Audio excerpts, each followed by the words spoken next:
Rebranding bukan cuma tentang ganti logo. Halo semuanya, welcome to the Insight Factory, tempat kita ngobrol tentang branding, marketing, dan gimana caranya create impact lewat bisnis. Aku Hani, dan hari ini kita bakal mengupas tuntas tentang rebranding. Kalau misal sama ini kamu ngerasa, oh rebranding itu yang penting kita ganti logonya, ganti warnanya, kamu harus nonton video ini sampai selesai ya. Karena banyak banget aspek dan elemen yang harus kamu pikirin kalau misalnya lagi mau rebranding. Bahkan sebenarnya, jangan-jangan kamu nggak butuh rebranding. Nggak ada yang tahu, jadi nonton sampai selesai ya. Secara sederhana, rebranding itu adalah proses mengubah identitas brand. Jadi di dalamnya, betul ada perubahan logo, tapi ada aspek lainnya yang harus kamu perhatikan. Aku sering kasih contoh, rebranding itu kalau misalnya orang gitu ya, malah dia harus berubah dulu dalamnya, harus berubah dulu hati dan pikiran dan mindsetnya.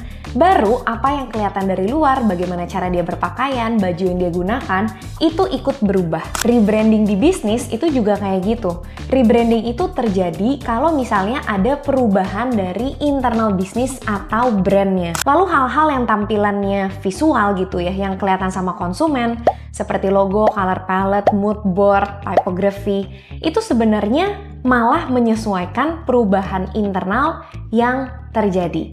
Kalau misalnya kamu masih bingung kamu butuh rebranding atau enggak, aku pengen kasih 5 pertanyaan yang harus kamu tanyain ke diri sendiri.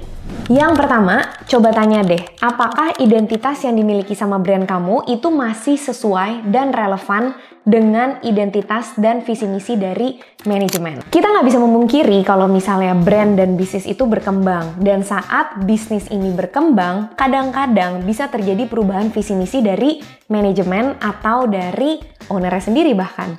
Kalau misalnya hal ini sudah terjadi, mungkin itu salah satu ciri-ciri kamu harus mengkaji ulang brand kamu yang sekarang itu masih bisa nggak mengkomunikasikan visi misi baru yang mau disampaikan oleh manajemen dan juga bisnisnya. Yang kedua, kamu harus tanya apakah target audiens yang pengen kamu layani itu masih sama atau terjadi perubahan. Kalau misalnya memang ada perubahan, mungkin ini ciri-ciri atau tanda balik lagi kamu harus mempertimbangkan untuk rebranding. Case kayak gini sering banget terjadi sama brand-brand yang udah mulai mature. Contohnya, sebuah brand makanan yang memang dulu itu mereka menargetkan umur 25 sampai 30 tahun. Nah, tapi setelah 10 tahun kemudian, orang-orang yang tadi umur 25 tahun ini kan sekarang udah umur 35 tahun. Tiba-tiba sudah punya anak dan sudah punya istri atau suami gitu ya mungkin. Nah, agar brandnya tetap bisa relevan sama umur 25 yang zaman sekarang, itu gaya komunikasinya, mungkin visual logonya itu harus diubah. Thus, kenapa rebranding bisa jadi salah satu opsinya. Yang ketiga, coba deh tanya, kamu ada perubahan produk dan jasa yang signifikan atau enggak sih? Case tadi yang paling real ini terjadi sama Gojek. Kalau misalnya di awal-awal dengan logonya yang transportasi ojek itu sangat relevan dengan produk yang ditawarkan saat itu, yaitu transportasi online. Tapi seiring berjalannya waktu, mereka itu ada perubahan besar-besaran dari sisi produk dan jasa yang ditawarkan. Seperti yang kita semua tahu, sekarang Gojek itu bukan cuma tentang ride hailing. Kamu bisa beli makanan di situ, kamu bisa transaksi dari situ, bisa kirim barang, pokoknya macem-macem banget. Makanya sekarang saat logonya berubah jadi kayak gini, itu jadi jauh lebih relevan dan cocok banget untuk mendeskripsikan keseluruhan perubahan produk dan jasa yang dimiliki oleh Gojek. Yang keempat, coba cek dan tanyakan ke diri sendiri, apakah brand kamu bisa bersaing dengan kompetitor yang sekarang sedang merajalela. Kalau misalnya ternyata kamu merasa brand kamu jadi kurang kompetitif, nggak punya komunikasi yang strong, visualnya pun nggak bisa pop up atau beda dibandingin dengan kompetitor, boleh mempertimbangkan rebranding.